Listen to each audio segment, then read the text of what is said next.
seja bem-vindo a mais um episódio do Estalagem do Fim do Mundo, um refúgio para todas as histórias. Eu sou a Clarissa. E eu sou a Carol, e no episódio de hoje vamos falar sobre Lágrimas de Carne, de Fernanda Castro. Mas antes de iniciarmos o episódio, não se esqueça de nos seguir nas nossas redes sociais. Nós somos o Estalagem Pod no Twitter e Estalagem Podcast no Instagram. Você também encontra a gente no Facebook e TikTok, é só procurar por Estalagem do Fim do Mundo. E se você conhece alguém que também pode gostar do podcast, por favor, piramide a gente pros seus amigos. Você encontra a gente nos principais agregadores de podcast e também no YouTube. É só procurar por Estalagem do Fim do Mundo que você encontra a gente. Você pode clicar no botão de seguir tanto no Spotify quanto no YouTube ou em qualquer outro agregador que tenha estrelinhas, ou de seguir, ou qualquer coisa assim.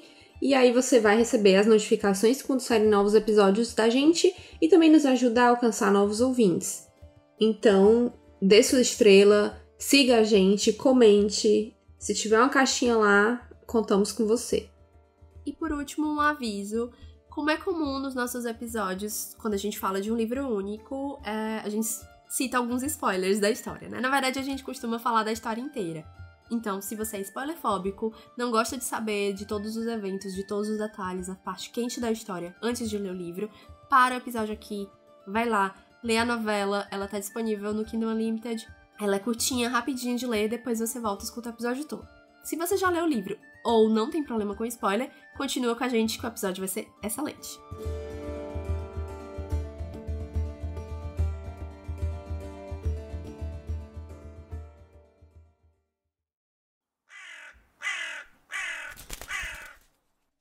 E a gente vai começar, como sempre, né, falando um pouquinho sobre a autora. Ela é a Fernanda Castro.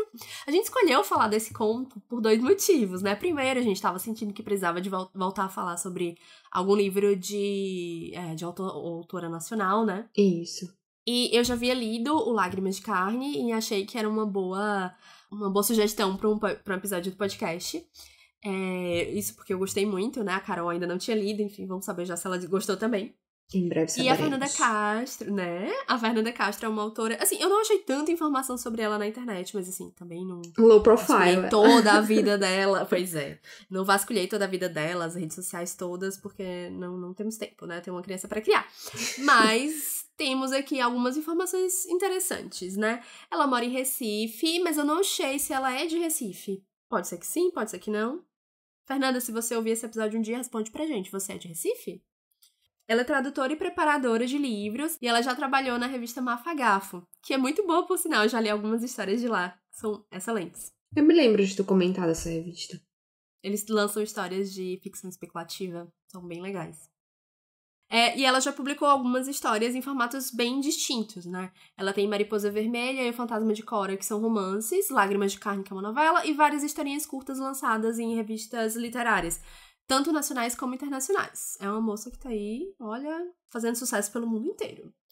E eu acho que é uma informação super relevante, super importante. Esse episódio não seria o mesmo se a gente não soubesse que ela é dona e proprietária de uma calopsita e de 2 porquinhos da Índia. Inclusive, eu fui dar uma olhada no Instagram dela e eu vi fotos com os porquinhos da Índia e são a coisa mais fofa. Então, é isso. Informação Autores importantíssima. com pets são os melhores, não são? Ai, fala sério. Ai, gente, o porquinho da Índia é muito fofinho.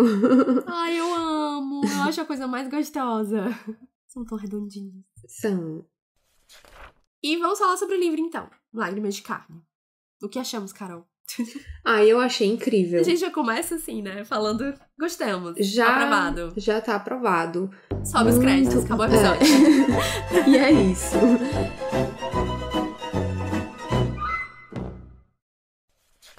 Nossa, esse livro, ele é muito, muito diferente de tudo que eu já li, sabe? Porque, assim, eu acho que tem muito essa pegada do realismo mágico, né? Que é uma coisa muito forte, América Latina e tal. Que a magia, ela tá tão entranhada, ela tá tão bem conectada com o dia a dia que, sei lá, não chega nem a... É como se não houvesse espanto por essa parte mágica existir, sabe? Não existe nem esse deslumbramento de existirem coisas mágicas nos rodeando. E eu achei muito legal que ela usou isso, assim, pra colocar numa história que não tem nada de fantástica, né? Assim, o pano de fundo.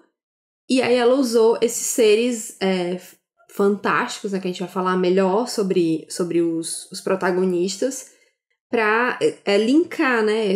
Como se fosse assim, uma história do dia a dia, uma coisa assim, super pé no chão, vida real, com algo mágico, né? Exato. E assim, nós crescemos no Ceará, né? Eu, particularmente, no interior do Ceará. Eu não sei como é que seria ler essa história sendo de uma outra região do país. Porque, pra mim, foi muito natural, assim. A rasga-mortalha, a própria figura da carpideira. São criaturas, assim, né? São personagens, né? Personas que a gente tem familiaridade. A gente já ouviu falar histórias, já tive medo quando vi rasga-mortalha na casa de um amigo, sabe? Com medo de que alguém iria morrer. Enfim. Então, assim, havia uma familiaridade como se eu já conhecesse elementos daquela história, sabe? Então, é tanto que, assim, não precisou de um desenvolvimento super complexo da magia, né? De como funciona a magia nesse universo, de grandes detalhes, né? Enfim, assim, as explicações, elas estão lá, elas são rápidas e objetivas, mas por essa familiaridade, assim, eu senti que nem precisava, sabe? É como se eu já soubesse antes da história acontecer de informações o suficiente pra que essa história fizesse sentido pra mim. Nossa, eu não tinha parado pra pensar nisso que tu falou, mas pra mim também eu senti a mesma coisa, apesar de não ter morado no interior e assim, não ter muito contato com o interior, eu morei num bairro que ainda assim, pelo menos na época que eu morava lá, ainda tinha coisas muito provincianas, e essa figura, assim, dessas carpideiras, não era bem as carpideiras, mas aquelas senhoras meio que o pessoal chama de beata, né? As beatas, sim. Que estão sempre lá na igreja com o véuzinho dela, e em todo o velório, tipo, o bairro inteiro participa, sabe? Sim. Porque tá todo mundo por ali, tá todo mundo passando, e aí vai e faz uma visita, né? Dá apoio pra família. E realmente são figuras, assim, que ela não precisou explicar muito. Eu já tinha meio que uma imagem do que era isso na minha cabeça. Realmente. É bem familiar, de fato, sim, né? Sim, Talvez pra quem seja de outra região, que não tem tanta familiaridade com essas imagens, seja uma experiência completamente diferente, mas tão incrível quanto, né? Se você já leu, sendo de outra região do país, conta pra gente o que você achou, como é que foi a experiência de ler esse livro. E do que se trata essa história, né? A gente tem duas criaturas que são irmãos gêmeos, meio humanos, meio aves, que são a Suindara e o Carcará. A Suindara é meio coruja, meio mulher, Carcará meio homem, meio... Falcão. É porque, na verdade, o Carcará... Meio Carcará, né? Ele é um Carcará. Pois é, porque ela fala assim, falcão, né? Eu acho que ela usa mais pra não ficar repetindo, né? Pra não ficar repetindo o nome próprio dele, né? Mas é porque a espécie dele é Carcará. Da mesma forma como Suindara é o nome de uma espécie de coruja. Ai, que fofinho. Eu achei muito feliz da parte dela. Pois é, eu acho tão fofo Suindara, assim. Ai, eu acho graça. E eu acho um super provável alguém ter esse nome, né? Suindara, assim. Eu acho que eu já talvez tenha conhecido alguma Suindara na vida. É bem possível, é bem possível. Minha mãe, nossas mães, né, que são professoras, com certeza já tiveram alguma aluna chamada Suindara. Professoras, né, já conhecem de todo nome. Não, minha mãe tem altas histórias de nomes diferentes de alunos dela, sabe? Então, enfim. Fechando esse parênteses, vamos continuar. E eles são criados, né, os dois gêmeos, Suindara e Carcará, são criados pela mãe. Que, curiosamente, assim, ela não tem um nome próprio, ela é apenas mãe, escrito com um M maiúsculo, né? Acho que é bom deixar isso claro. É como se fosse uma entidade, né? Mãe, ponto. Que ela é uma carpideira que vive na cidade de Serrita, que, pelo que eu entendi, fica ali no interior do Pernambuco. Na história, ela não é geograficamente localizada, a gente sabe que é ali numa região árida, né? Provavelmente ali do Nordeste. A própria energia, a capa do livro passa muito essa energia de... Aqueles poemas do Patativa do Assaré? Do Patativa, exatamente. Como é que chama, gente? Aquele estilo literário, esqueci completamente. Cordel, pronto, literatura de cordel. Me passa um pouco essa energia, a capa do livro? Sim, é linda a capa, inclusive. Não lembra, assim, cordéis, né? Parece xilogravura, né? Alguma coisa exatamente, assim. xilogravura, perfeito, tá? Esqueci tudo, gente. Ai, minha memória é triste. Enfim, ele passa essa energia. Então, assim, você não sabe exatamente em que estado se passa, Mas a autora sendo pernambucana, quer dizer, morando no Pernambuco, né? A gente não sabe se ela é pernambucana de fato, mas possivelmente seja. E existe uma cidade chamada Serrita em Pernambuco, então eu somei 2 mais 2 e acredito que é lá. Sim, e eu acho que até uma coisa que eu fiquei pensando é que tem horas que ele fala assim: ah, você acredita em tudo que mãe te diz? E às vezes eu fico pensando, será que esse mãe, ele tá usando assim como se fosse mãe, o nome dela é mãe, né? Ou Isso. porque é diferente a forma de quem é pernambucano falar, né? Porque eu acho que se fosse a gente não diria, você não, você acredita em tudo que mãe lhe diz, você acredita em tudo que a mãe, ou minha mãe, ou tua mãe, a gente usaria, né? É verdade. Mas quem é pernambucano... É um regionalismo, né? Assim, Isso. uma diferença de forma de falar. Curioso, eu não tinha pensado sobre isso, E é mas até é legal, uma né? boa Que essa... interpretação. Isso, que essa ambiguidade que isso traz, né? Que é legal. Esse livro faz você pensar muita coisa sobre relação entre mães e filhos, né? É E eu acho que verdade. pra mim, agora que tô nesse lugar de mãe, li agora, né? Primeira vez que li ainda não era, agora sou. Você pensa algumas coisas sobre esse papel, né? Antes eu só ocupava a posição de filha, agora a de mãe e de filha, e aí você se coloca no lugar dos dois personagens de uma forma bem particular. Bateu diferente, né? Pois é, a gente fala sobre isso mais pra frente, né? E aí a cidade de Serrita, ela tá vivendo a febre do ouro.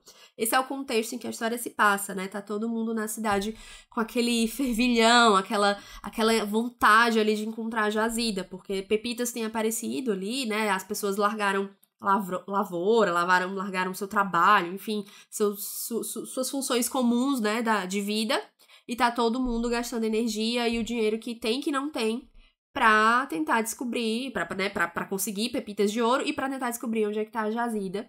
Enfim, Isso. enriquecer, né?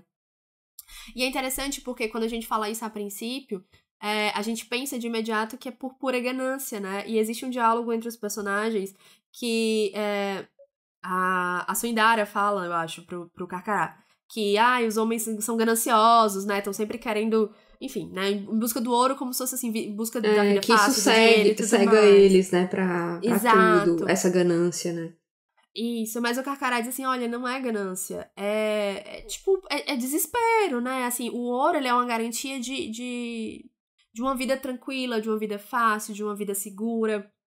São pessoas sofridas, pessoas que vêm ali de uma luta do dia a dia, né? Às vezes, sei lá, vão dormir sem saber como é que vai ser o dia de amanhã, se vai ter comida na mesa. Exato. Então, assim, é o desespero que move essas pessoas, né? É a busca por segurança. E eu acho que isso vai se refletir muito com, né, os eventos que vão acontecer mais pra frente, nas coisas que a gente vai discutir. Enfim, a gente volta pra esse parágrafo, pra esse ponto, mas daqui a pouco. E a mãe, né? A mãe aqui sempre se referindo a ela como a pessoa mãe com um M maiúsculo. Ela é uma carpideira que faz os serviços funerários, né? É importante dizer aqui que carpideiras existem há milênios, assim, eu não sabia disso. Mas assim, é uma profissão que é citada na Bíblia, né? Sempre feitas, como é sempre, executadas por mulheres, né? Porque para homens são muito, muito sérios, homens não podem chorar. Os homens têm que prover, né, e tal. Exato, não podem mostrar fragilidade, né? Exato. A gente tá falando isso não que a gente concorde, tá? Porque isso é ridículo. Mas enfim. Como pensavam, né? Não é... Exato. Quando inventaram essa profissão. Né? Exato. E qual é a função da carpideira no funeral, né? Ela vai chorar, ela vai ditar o tom do enterro. Então, assim, ela é contratada realmente com dinheiro, tá? Ela não tá ali porque ela é familiar, uma amiga, sei lá, conhecida do morto, não. A família vai lá, paga ela pra ela chorar. E aí, assim, existe uma... É curioso, né? Porque eu lendo a respeito, eu fiquei... Nossa, que faz sentido isso, assim. O choro dela, ele realmente, assim, vai permitir e incentivar as outras pessoas a chorarem, inclusive a própria família, né? E isso acaba ajudando a ter esse momento de catarse, né? Dos enlutados, de colocarem pra fora o que estão sentindo. E aí, como não tem funeral todo dia, né? A carpideira precisa ganhar dinheiro de uma outra forma. Então, ela também trabalha como bruxa. Ela faz feitiços, poções, ela até faz um trabalho meio, assim, de aconselhamento psicológico, mesmo sem ter um CRP. Tá errado, vou te denunciar pro conselho, viu, carpideira? Exercício legal da profissão, hein? Exato, exato. Brincadeiras à parte, assim, ela mora num lugar, assim, bem afastado, assim, até, assim, meio recluso. É como se ela fosse uma pessoa não grata na comunidade de Serrita, né? Porque as pessoas olham pra ela e sempre lembram dela desses eventos de morte, de luto, de momentos de sofrimento. Então, assim, ela não é uma pessoa que faz parte ali do dia a dia da comunidade. Então, é quase como se fosse um segredo da cidade, né? Que ninguém quer falar a respeito. Quando as pessoas precisam, né, de alguma coisinha, elas vão até lá, falam com ela aconselha, ela prepara alguma coisa, assim. A autora também não desenvolve muito essa parte, não, né? Fica ali meio no ar, mas a gente entende que ela faz aquela função ali meio de bruxa da cidade. E aí, o que acontece nos funerais, né? A gente começa a história com a Suindara observando um funeral que tá acontecendo ali de fora da igreja, de cima de uma árvore. A carpideira tá ali chorando, fazendo aquela cena toda, e ela rouba um pedaço de carne né, sendo mais específico, um pedaço do dedo do morto, porque o trabalho deles, né, da Suindara e do Carcará, o Carcará, ele vai limpar essa alma, ele vai consumir a carne do morto pra digerir, fazer uma espécie de limpeza dos sentimentos negativos, da parte ruim daquela alma, realmente purificar a alma, fazer uma espécie de expurgo, para que a alma seja regurgitada, limpa e pronta para ascender aos céus. E quem leva ela para, né, através do véu entre os mundos é a Suindara. E aí, assim, desses dois trabalhos, né, obviamente do Carcará é bem mais difícil, porque ele sente tudo o que o morto sentia, né, todos os seus sentimentos negativos, todo esse trabalho ali de limpar essa alma é extremamente sofrido para ele. E é tão sofrido, chega um ponto que ele acaba se revoltando contra a mãe, né? Ele tem uma personalidade mais questionadora, mais combativa, né?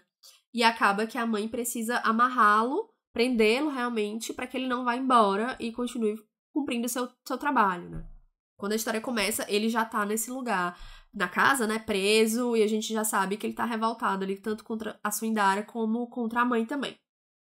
E a gente entende ali aos poucos, no final do conto a gente vai perceber, vai ler sobre isso assim, de forma mais clara, que esse trabalho antigamente era feito, né, pela mãe.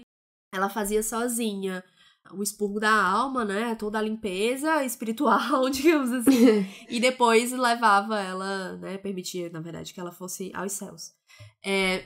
Mas isso cobrava um preço, né, todo esse serviço da mesma forma como ele maltrata e é doloroso, sofrido pro Carcará, ele também fazia isso pela mãe, né?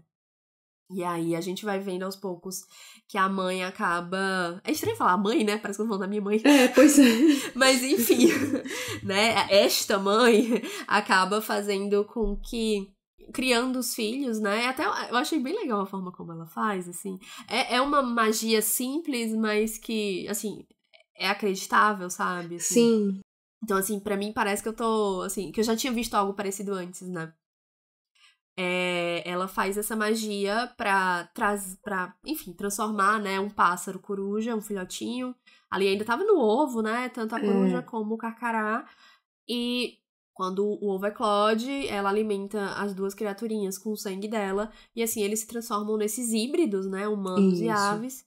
E ensina eles, faz todos os ritos, né, para que eles cumpram essas funções no lugar dela.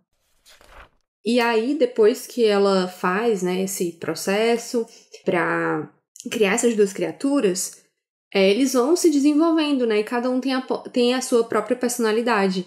E é muito legal que eles são super opostos, né? A Suindara, ela é doce, carinhosa, obediente, e aí ela é toda assim com asas douradas e brancas, né?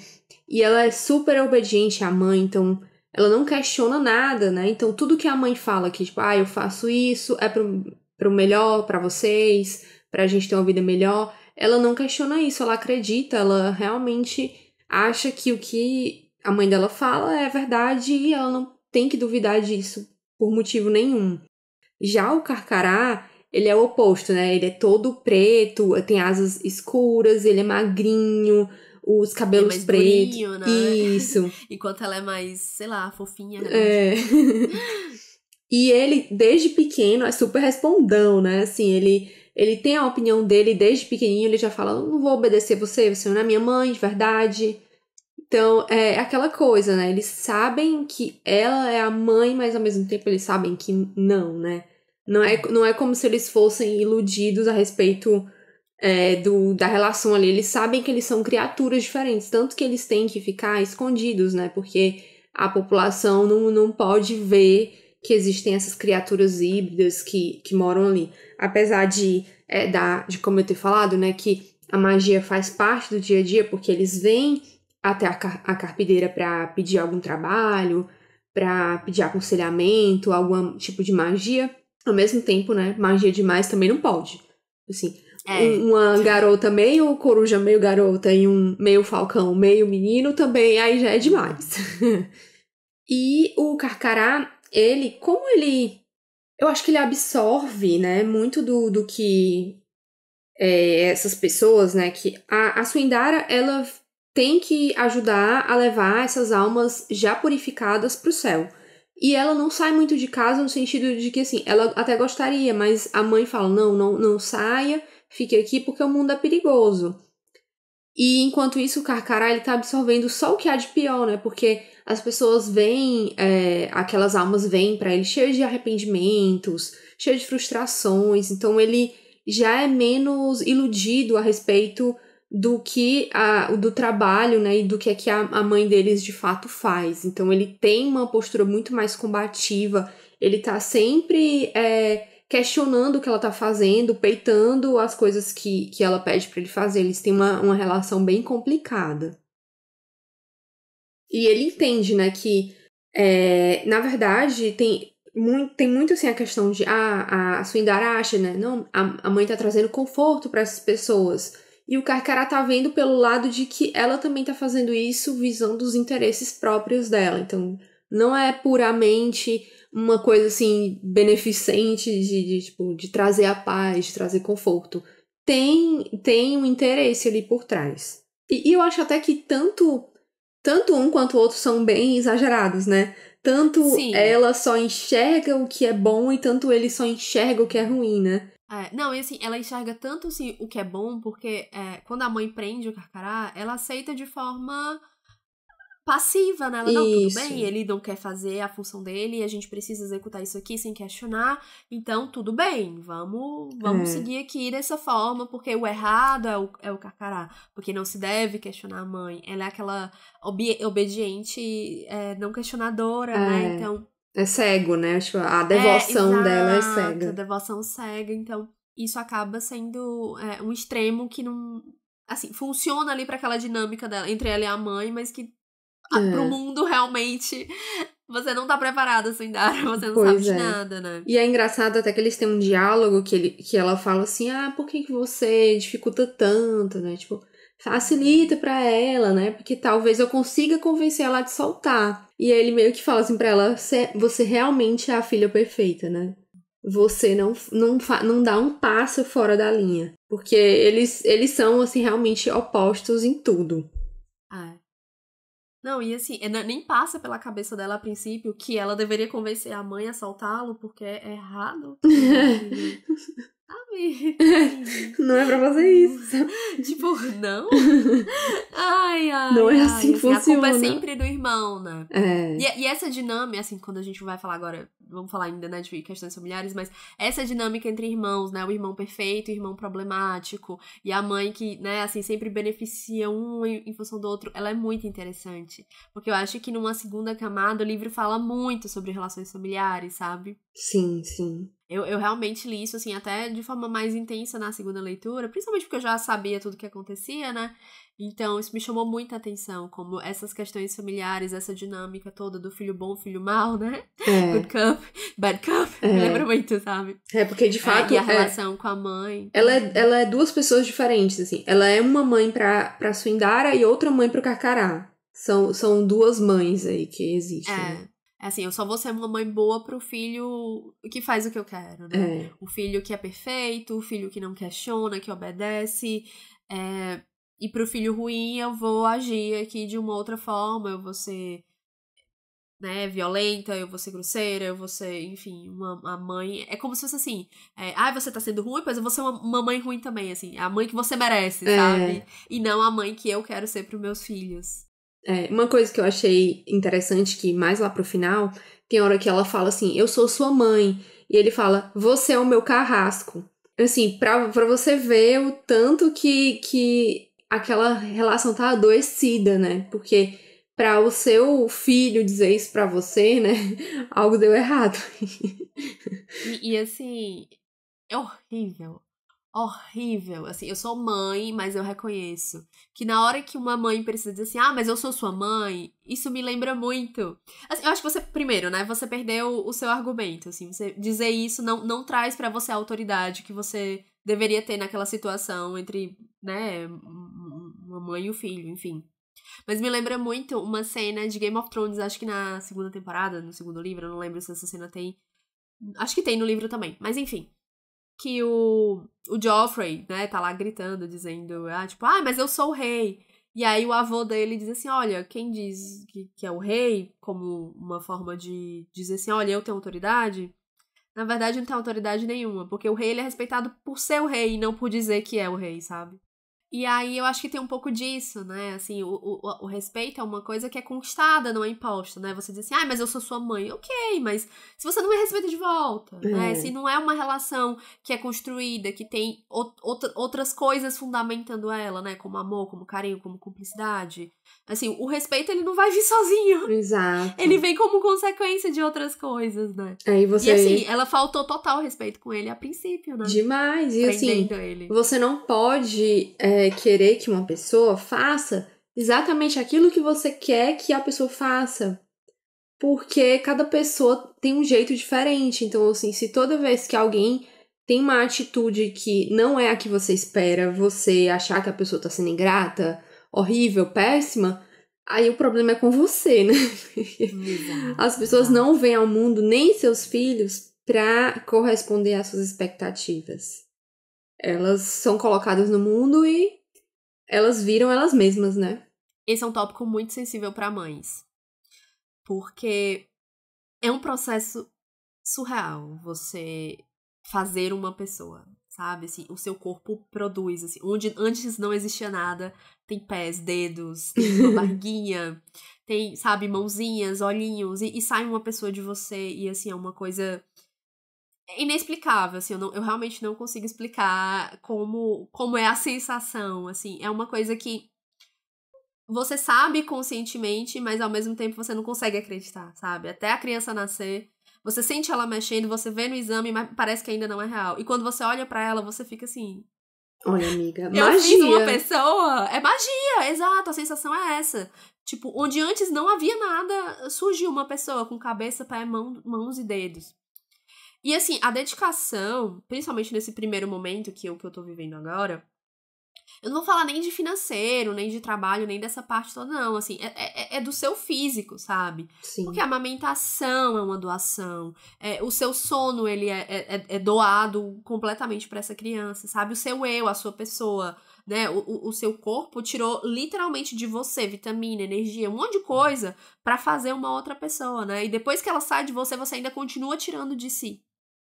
Mas nada disso, absolutamente nada disso, justifica que eu, né, ou você como mãe, enfim, coloque as suas vontades, os seus desejos em cima do seu filho, sabe? Obviamente que, assim, agora, de novo, falando do lugar de mãe, existe um mínimo de expectativa, sabe? Assim, eu espero que a minha filha seja uma pessoa boa, uma pessoa decente, uma pessoa do bem, sabe? Que ela tenha caráter, que ela seja uma pessoa feliz, que ela seja, assim, sei lá, uma pessoa de luz, sabe? Uma pessoa cativante, inteligente, criativa, uma leitora. Eu tô trabalhando nisso, eu leio livros com ela todo dia.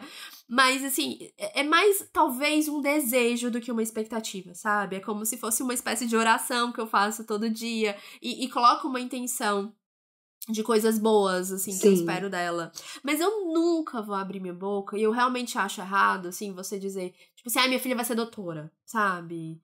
Minha filha vai ter que fazer faculdade tal. Minha filha vai ter que ser isso ou aquilo, porque assim, você não sabe.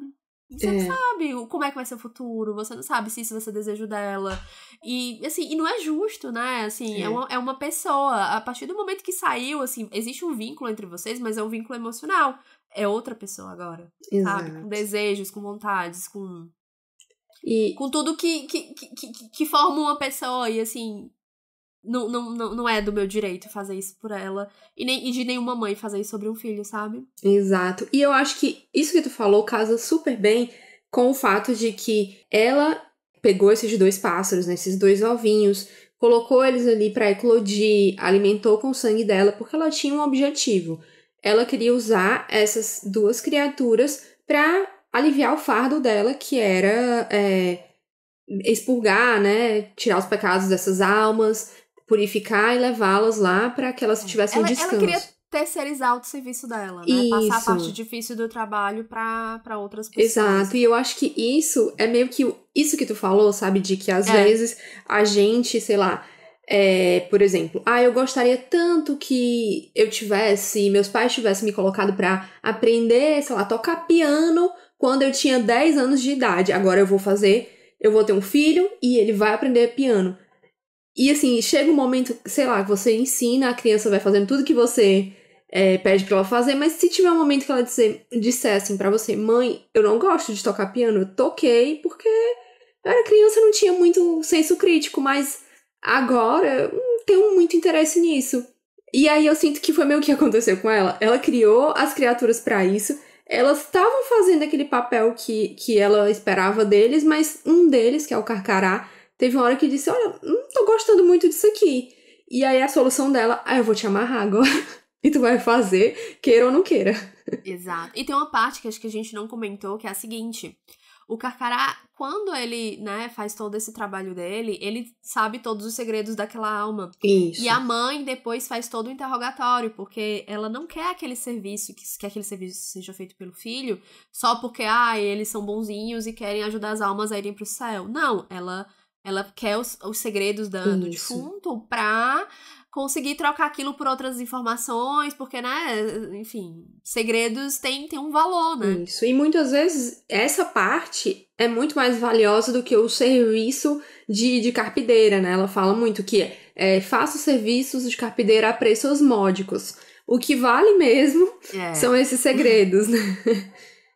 Então, assim, o Carcará, eu acho que a revolta dele muitas vezes não, também vem primeiro por isso, porque acho que ele vê esse lado negativo da mãe, né, a parte suja do trabalho dela, primeiro do que a Suindara, né? A Suindara acho que ainda tá vendo a mãe de uma forma muito idealizada, enquanto o Carcará, que depois de fazer, né, o expurgo da alma, a mãe se tranca com ele num quarto pra perguntar tudo que ela quer saber. A Suindara não tá vendo isso, né? Então ela acaba não... Mas assim, eu também não acho que isso justifica a passividade dela, não. Porque, querendo ou não, ela ainda foi muito... Ainda permitiu que a mãe fizesse isso com o irmão, né? Prendê-lo já foi uma coisa ruim o suficiente pra que ela pudesse, sei lá, se posicionar contra a mãe. Dizer, não, acho que isso tá errado, vamos conversar. Nós somos uma família, sabe? Não é justo prender um participante dela. Ela é tão ingênua que ela realmente acha, assim, que eles nasceram pra isso, né? Que, tipo, nós fomos criados pra desempenhar esse papel, então a gente tem que fazer isso, a gente não pode questionar, porque a gente... nosso único objetivo de vida é isso. Enquanto que o Carcará, ele já tem mais ideias próprias, né? E como ele é muito negligenciado, né? Ele é muito maltratado, eu acho que ele não tem muito essa dúvida entre será que eu largo aqui ou não, porque ele não tem nada de bom prendendo ele ali, né? Então é difícil pra ele. Sendo que, né, começam algumas coisas a acontecer que deixa a Suindara meio que num estado de alerta, né? Ela começa a perceber mais e mais esse tratamento, né? Ela começa a se incomodar com esse tratamento que o irmão tá recebendo. E algumas vezes, assim, que a mãe sempre é muito paciente, muito, assim, carinhosa com ela. E algumas vezes ela começa a transparecer ali uma personalidade mais bruta, né? Mais rude, até mesmo com a Suindara. Então ela, mesmo se no começo ela não entende que sentimento de inquietação é esse que ela tá sentindo em relação ao que tá acontecendo ali, tem horas que ela sai e fica assim, com raiva e não sabe nem de quê. Mas são esses pequenos acontecimentos que vão trazendo inquietação e que vão fazendo ela começar a olhar pra mãe de uma forma um pouco diferente. Esse primeiro enterro que a gente acompanha, né, logo que começa o texto, ela traz um pedaço ali de um dedinho que o Carcará tem que comer e tal, e isso deixa ele muito fraco, né, porque o cara tinha muitos problemas, então foi bem pesado pra ele. E aí fica pra Suindara cuidar dele pra que ele melhore, né, então tem um momento que a mãe sai na madrugada e fala pra ela, olha, eu vou sair e quando eu voltar, dê um jeito de ele tá bem, porque ele vai precisar comer outro pedaço aqui. Ela, nossa, mas já? Tipo, Já morreu outra pessoa, né? Isso, tão cedo. Exato, e ele tá tão mal, né? E aí quando chega a mãe novamente, né, ela sente que o pedacinho que ela trouxe, né, que é o pedacinho da orelha, tá até quente ainda, né? Então ela começa, poxa, isso aqui tá estranho, né? Não, e assim, quando ela vai cortar o dedo do defunto na primeira cena, né? Ela tá ali no velório, o caixão ali é uma coisa que ela é feita bem discreta. Imagina tirar uma orelha, né? Quando você começa a pensar sobre isso, assim, as coisas começam a amarrar, né? A se amarrar. O fato de ser uma orelha, o fato de ser da carne ainda tá quente. De madrugada, né? De madrugada, exato. Da mãe ter saído logo depois de ter tido uma visita. Da Suindara não ter percebido que houve um funeral, né? Exato. Tipo, de onde é que veio esse morto? Enfim, tudo isso vai se somando e ela vai chegando ao resultado. E a mãe vem toda arrebentada, toda ralada, toda... Juntada. Isso. E aí, novamente, elas obrigam o Carcará a comer esse pedaço. E ele fica mal por muito tempo, assim. Não melhora. E é nesse momento que ela encontra, assim, primeira vez força pra peitar a mãe e dizer assim, olha, ele tá passando muito mal, a gente tem que fazer alguma coisa. E aí a resposta que ela tem é, tipo, ela fala assim, né, pra mãe, ele pode morrer. Aí ela, esse é o dever dele, se ele morrer fazendo isso, não tem problema, que morra. Então isso é o que acho que dá o chacoalhão definitivo na Suindara pra ela perceber, poxa, caramba, né? Será que tudo aquilo que o Carcará tava falando não tem certo sentido, né? Não, e que espécie de mãe é essa, né? Assim, se o filho só é amado se cumpre o objetivo que ela dá pra ele. Se o filho morrer fazendo esse objetivo, tá tudo bem, né? Pois é, que amor cruel, né? E que objetivo é esse que vale a vida do seu filho, né? Assim, que você tá disposta a sacrificar o seu filho por isso. É bem chocante essa parte, né? Exato. E aí a Suindara resolve agir. Ela vai lá e interfere nesse ritual todo, mete a mão lá na garganta dele, tira o pedacinho que tava lá meio que entalado, assim, né? Ele não tava conseguindo digerir.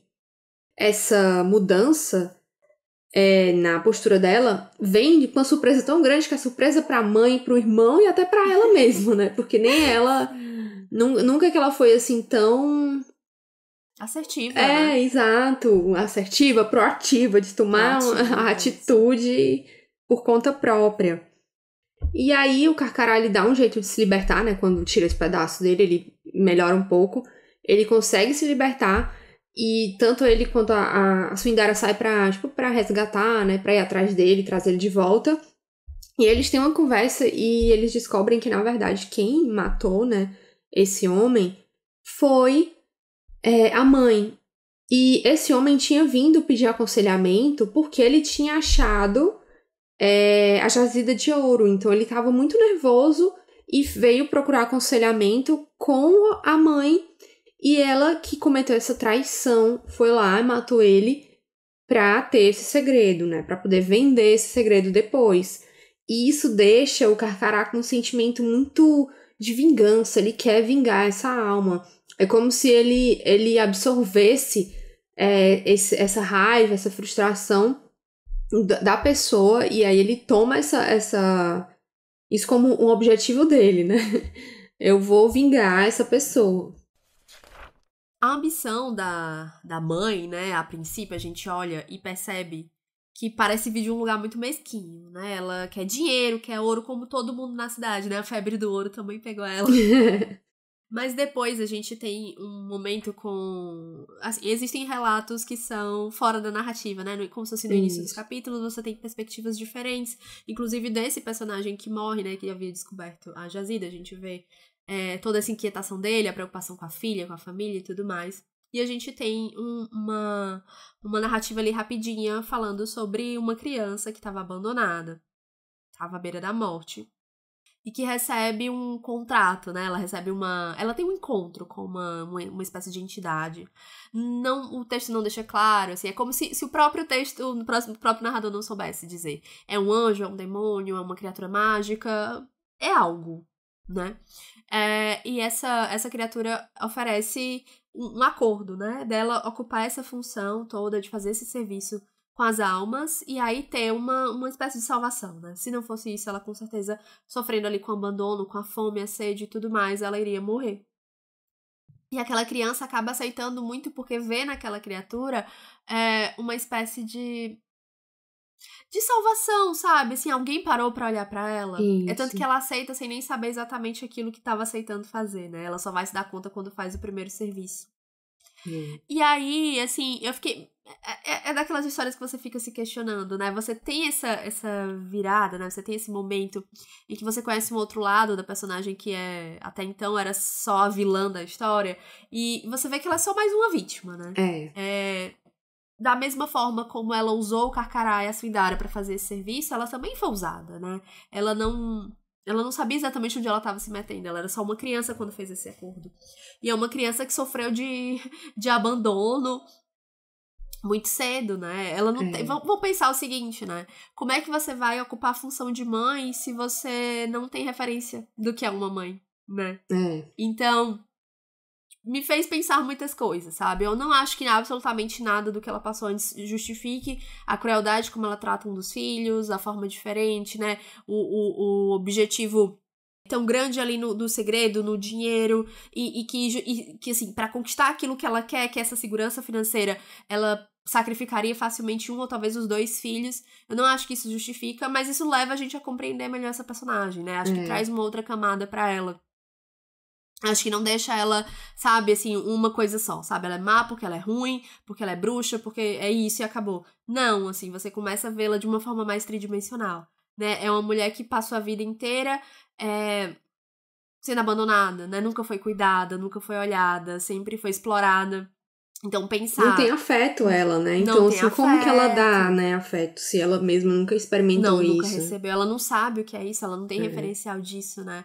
E pensar assim, cara, a segurança financeira que essa informação pode trazer pra ela é exatamente ter a segurança que ela nunca teve na vida, né? De que ela vai ter uma velhice tranquila e segura, que ela não vai ter mais que se preocupar em fazer trabalhos, que não vai ter mais que pensar no amanhã, sabe? A comida na mesa vai estar garantida.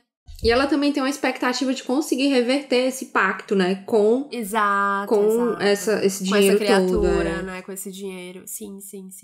Tem uma coisa que é muito comum, assim, no relato de pessoas que já passaram por privação de comida, né? É que mesmo que você saiba que você tem ali um salário, você tem uma reserva financeira e tudo mais, assim, sempre há aquele receio de que vai faltar, né? Então, assim, é muito comum quem sofreu com a fome, por exemplo, ter uma despensa cheia, sabe? Sempre comprar coisas em excesso, em quantidade, estocar. Isso me faz pensar um pouquinho nela, sabe? De que essa tentativa ali sabe, de conter, de impedir que aquele cenário que ela já viveu antes retorne, sabe? É sempre uma busca por não voltar àquele lugar. E mesmo a vida que eles levam ali é muito simples. Então, assim, não é Não é como se ela estivesse buscando luxo nem nada, né? Eles têm realmente uma vida super frugal. Tudo ali é o mínimo. É no mínimo. A casinha, sim. O local, tudo é o mínimo mesmo. E é importante dizer, a gente tem ali uma espécie de coronéis, né? A gente tem uma perspectiva de dois personagens conversando, que esses sim, talvez sejam os grandes vilões da história, Sim, né? São aqueles que estão só esperando que a jazida seja encontrada, seja descoberta, pra eles tomarem conta, sabe? Explorar todo mundo pra conseguir ficar ali com o ouro na mão da forma mais fácil possível. Porque eles já têm dinheiro, eles já têm condições de manter um lugar seguro, protegido pra que ninguém entre lá e explore sem autorização deles. Eles têm o conhecimento pra fazer contrato, pra saber tudo direitinho ali de como, sabe, manter o negócio no nome deles e que ninguém mais consiga se apossar, enfim, então talvez esses sejam os vilões da história. Tem uma hora assim. que eles até falam, né, que a maioria dessas pessoas que estão ali desesperadas catando esse ouro, eles não têm nem dinheiro pra comprar essas ferramentas, então a ferramenta tá meio que emprestada em troca de uma porcentagem de um ouro que possa ser achado, né? Então, assim, e esses dois coronéis falam, tem um até que fala assim pra ele, né? Ah, você entende mais de fazer o contrato e tal. Aí um até fala assim, contrato? Você tá doido? Sim, você parece que não me conhece? Então, assim, eles não vão pensar duas vezes antes de, tipo, dizer, sei lá, pegue aqui 10% desse ouro que você achou, o resto é meu, te manda daqui. E compra, sei lá, compra a terra que tá... Dá um jeito de comprar a terra onde acharam, né? Porque não sabiam onde é que tava exatamente a jazida, né? Não, e são pessoas que com certeza matariam sem dó nem piedade, demais. sabe? Que iriam passar por cima de qualquer um pra conseguir o que eles quisessem. Então, enfim, são esses os verdadeiros vilões na minha leitura da coisa, sabe? Eu não justifico as coisas que a mãe fez, mas eu acho que, assim, eu consigo pensar nela como uma personagem complexa, sabe? Sim, eu acho incrível como ela conseguiu criar uma personagem, assim, antagonista tão profunda num livro tão pequeno, sabe? Foi poucas páginas, mas ela conseguiu dar uma tanta dimensão pra essa personagem que você tem todos os espectros ali de odiar ela, de duvidar se ela é de fato essa maldade toda, pra depois sentir até pena dela, né? Assim, poxa, olha que vida bosta que essa mulher teve, coitada, né? E tu falou mais cedo, né, um pouco antes, no diálogo entre ela e o Carcará, que ela diz assim, eu sou sua mãe, e ele diz, não, você é minha carrasca. Tem uma outra cena, que eu acho que vale a pena dizer, que é quando eles são crianças, né, que ele olha pra ela manda eles entrarem, briga com eles, as duas crianças, e o Carcará, tipo assim, não vou te obedecer não, você não é minha mãe. E ela diz assim, eu não sou sua mãe, mas você é meu filho. Aí eu fico tipo, uou, dá outro nível de camada, outra acrescenta aí um tempero pra relação dessa personagem com essas crianças, pra ela sozinha, sabe? Porque ela tá tentando, né? Ela é uma mãe em formação. Como eu falei antes, ela não tem referencial do que é maternidade, ela nunca foi amada, ela nunca foi querida, ela sempre foi explorada. Ela sempre se viu só, ela sempre se viu... sempre pôde contar consigo mesma pra tudo e pra qualquer coisa. Então... como esperar que ela tenha uma relação que não seja exatamente como a que ela teve com o outro, né? É verdade. Ela explora também, sabe? Porque a única coisa que ela foi explorada. Complexo, muito complexo. E aí, continuando aqui na história, né? Existe um momento ali de embate entre a mãe e os dois filhos. O Carcará tá machucado. Pra ele conseguir fugir, né, se livrar das correntes, ele acaba se machucando. E a mãe vai meio que atacá-lo, só que a Suindara intervém, ela se mexe ali na briga e acaba matando a mãe. E aí, ela acaba fazendo pela mãe o trabalho que antes era do Carcará, né? Ela pega a carne da mãe, come, e assim ela descobre todos os seus segredos, sabe tudo que a mãe viveu, descobre sobre o contrato e tudo mais. Passa a ter uma leitura da mãe, entendê-la de forma mais complexa, né? Mais completa. E é interessante porque quando a história começa, que a Suindara tá lá espiando o funeral, ela justifica pra mãe, tava ali, tipo assim, eu vou ser a próxima carpideira, eu preciso aprender como é, né, o serviço, né, como é que é essa função. E agora ela se tornou a carpideira, ela é a próxima bruxa, ela que, né, assim, fecha-se um ciclo Sim. nesse momento, é muito legal. E ela fala uma coisa pro Carcará, inclusive assim, né, que você era mais parecido com ela do que eu. E que, assim, que tipo, se talvez, né, isso eu falando, né, talvez se a vida dela tivesse sido completamente diferente, talvez eles não se compreendessem melhor, né? Exato. Porque talvez eles brigassem muito porque eram muito parecidos também, né? Isso, exatamente. Isso é muito comum em famílias, né? Óbvio que não é uma regra, mas é um padrão que a gente vê facilmente. O conflito maior entre pai e filho, ou mãe e filho, é sempre entre aqueles de personalidade mais próxima, né? É verdade. É uma coisa a se pensar. E aí, como eu falei, né, a Suindara, ela faz esse trabalho do Carcará, ela come a carne da mãe, a alma que fica bem pequenininha, bem frágilzinha, acho que depois que tirou tudo que tinha de sujo, de ruim, de negativo, de sentimentos ruins, Não o que sobra muito muito, pouco, né? E aí ela leva a alma embora, enfim. E aí agora os dois irmãos se separam. E eles têm o mesmo objetivo, né? Eles vão fazer, cada um do seu jeito, esses serviços de atendimento à alma do morto, né? De limpeza e depois de ascensão. Só que é interessante porque eles terminam dizendo algo mais ou menos assim, né? A Sindara, o objetivo dela é levar paz e tranquilidade pros mortos, enlutados, né? E o Carcará quer levar justiça, né? Isso, Eu acho muito interessante, porque condiz muito com a personalidade deles. E é um final legal. Bonito, né? Muito eu acho bonito. um final bem bonito. E eu acho bem tão bacana. interessante que, sei lá, se ela quisesse um dia depois escrever um livro inteiro sobre esses dois, isso seria um prelúdio muito massa, né? Sim, essa história. Certeza. Com certeza.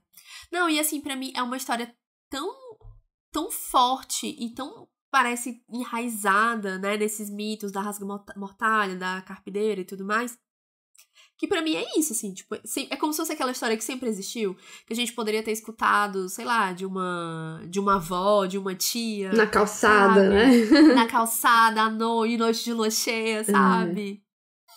Pelo menos pra mim me passou muito essa energia, assim, de histórias que eu ouvia quando era criança no interior. Então, não sei, eu abracei, assim, pro meu folclore pessoal. Muito legal. Eu não tinha pensado desse jeito que tu pensou, mas quando tu falou, nossa, é muito real isso de que você já consegue imaginar todos os elementos dessa cidade piquitita, serrita, e as pessoinhas, e como é, assim, aquele... tem um enterro, toda a cidade vai pro enterro. Todo mundo tá lá. Não, e Mundau, por exemplo, é um evento, assim, todo mundo vai pro enterro, assim, é uma coisa muito... não sei da energia do lugar. Às vezes você nem conhece a pessoa, mas existe uma espécie de obrigação social, sabe? Realmente é uma espécie de evento ali, em que todo mundo participa. É aquela coisa, né? Tipo, seu avô, sua mãe, seus bisavós conhecem aquela família desde sempre, então é meio que uma obrigação sua estar lá também, né? Você é uma continuação deles. Nossa, só um parênteses, minha mãe ontem mesmo me ligou pra dizer, olha, a dona fulana morreu ontem. Aí eu fico, mãe, que é a dona fulana? A avó de ciclano, que era casada com Beltrano. Aí eu fico, claro, mãe, sei com certeza quem é. Mas assim, tipo, existe uma espécie de obrigação de comentar, de falar sobre, né, assim, enfim. E uma coisa interessante de falar é sobre a rasga-mortalha, né? Que é uma coruja que ela é conhecida, né? Que dizem que quando a rasga-mortalha passa gritando, né? Ela tem um canto que parece um grito meio assim, rascante. Quando ela passa sobre o seu telhado, é que alguém vai morrer, né, na casa. Você tem que fazer alguma simpatia aí para poder afastar a morte da sua casa. E aí, aqui em Sergipe, na Serra de Itabaiana, tem um lugar chamado Parque dos Falcões.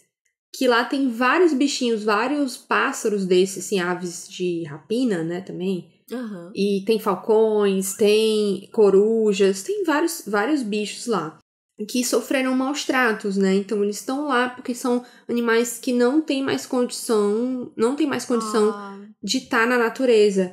Porque triste. alguns foram mantidos em cativeiro e são extremamente violentos. É tipo bichinhos com problemas psicológicos mesmo que tem lá, sabe?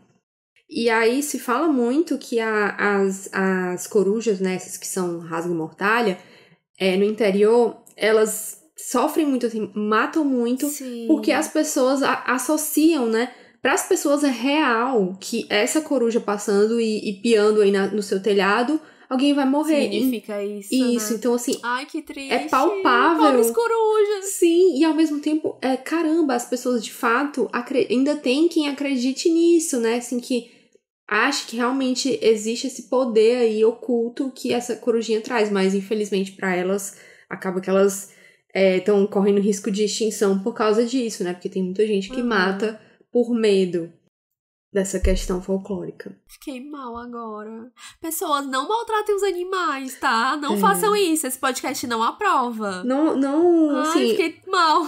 Parece que os gatinhos pretos também sofrem muito com isso, né? Que tem muita gente que... Sim, sexta-feira 13, né? Enfim. Ai, bad. Fico muito, muito mal. Muito gente, mal a rasga-mortalha, ela tá falando e fazendo esse gritinho aí só pra, sei lá...